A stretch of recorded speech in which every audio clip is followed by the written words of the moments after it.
Aku ora ngalahan, Turyo ora pengen dikalah ke. Nanging mesti tekan janjine, mung nyuwun pangapuron nek, ono seng ketabrak, keseret, kenter, kebanjiran lan klelep. Mergo ngalang-ngalangi dalan seng bakal tak lewati. Kalimat ini memiliki makna, aku tidak selalu mengalah, pun tidak juga ingin dikalahkan. Namun pasti akan menepati janji, hanya ingin minta maaf jika ada yang tertabrak, terseret, terbawa arus, digulung banjir dan tenggelam. Karena menghalang-halangi jalan yang bakal kulewati. Sebuah pesan yang seakan-akan keluar dari mulut Gunung Merapi jika ia bisa berbicara tertulis di sebuah bongkahan bangunan yang tersisa di depan Museum Mini Sisa Hartaku. Tulisan ini memberi pesan kepada kita semua bahwa Merapi sudah dan akan selalu beraksi sesuai dengan fitrahnya. Dan sebagai manusia, kitalah sesungguhnya yang harus menyesuaikan diri dan mengalah terhadap keganasan Merapi. Alasan kenapa Gunung Merapi disebut tak pernah ingkar janji berkenaan dengan kondisi gunung berapi tersebut yang terus mengalami pergejolakan di setiap periode tertentu sejak abad ke-16. Dalam sejarahnya, proses erupsi Gunung Merapi melewati beberapa siklus. Siklus pendek terjadi 2-5 tahun, siklus menengah 5-7 tahun, dan siklus terpanjang bisa lebih dari 30 tahun. Istilah, Merapi tak pernah ingkar janji, memang benar adanya. Ia selalu erupsi setiap periode tertentu sesuai dengan janji-janjinya. Mulai abad ke-16, erupsi Gunung Merapi di Pulau Jawa telah bisa dipolakan karena aktivitas vulkaniknya kontinu. Siklus istirahat terpanjang dicapai selama 71 tahun. Terbilang pendek karena gunung berapi lain bisa sampai ratusan tahun lamanya. Setiap kali mengalami erupsi, Gunung Merapi juga banyak memakan korban jiwa. Terbanyak terjadi pada 1672, sebanyak 3.000 korban. Pengganti Mbah Marijan yaitu Asih merupakan anak keempat dari 6 bersaudara, pasangan Mbah Mardijan dan Mbah Ponirah.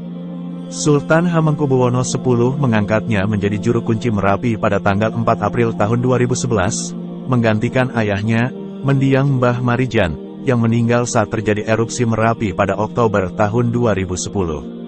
Sebagai juru kunci penerus Mbah Marijan, lelaki berusia 54 tahun itu berkewajiban melaksanakan tugas dari Keraton Yogyakarta untuk melakukan labuhan Merapi setahun sekali.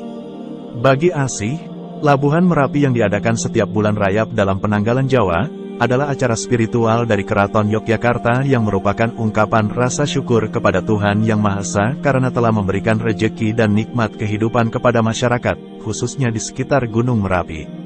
Dalam ritual itu, juru kunci Merapi berperan memimpin doa, bersyukur dan memohon keselamatan kepada Allah, agar warga Merapi mendapat keselamatan dan rejeki yang banyak, ujar Asih. Asih memberikan pengertian kepada keluarganya bahwa Merapi adalah sahabat karena ketika kondisi Merapi berstatus aman dan normal, Merapi memberikan kesuburan tanah untuk bercocok tanam, memberikan rumput segar untuk pakan ternak, dan memberikan pasir yang melimpah yang bisa dimanfaatkan untuk pembangunan. Makanya kita harus selalu menjaga alam dan jangan sampai merusak, tidak boleh menebang kayu seenaknya, merusak pepohonan, tapi kita harus memelihara, kata Asih kepada keluarganya yang meriung di teras rumah. Telah banyak disinggung jika Gunung Merapi dikuasai oleh kerajaan gaib yang sering disebut sebagai Keraton Merapi. Keraton Merapi ini sudah ada semenjak zaman Keraton Mataram. Bedanya, Keraton Merapi semuanya dihuni dan dikendalikan oleh bangsa jin. Keraton Merapi dikenal memiliki hubungan yang erat dengan Keraton Mataram pada masa lampau. Bahkan ada cerita yang mengatakan jika Keraton Merapi membantu Kerajaan Mataram untuk mengalahkan Kerajaan Pajang dengan cara menewaskan pasukan Kerajaan Pajang lewat letusannya. Salah satu penghuni Keraton Gaib Merapi adalah Eyang Sapu Jagat. Juru kunci Gunung Merapi, Kliwon Suraksohargo Asihono, atau kerap disapa Mas Asih, menyebutkan Eyang Sapu Jagat diyakini tinggal Pasar Bubrah dan bertugas sebagai kunci penentu meletus tidaknya Gunung Merapi. Dia memiliki dua panglima bernama Kiai Grinjing dan Kiai Grinjing Kawat. Hal tersebut disampaikan Mbah Asih.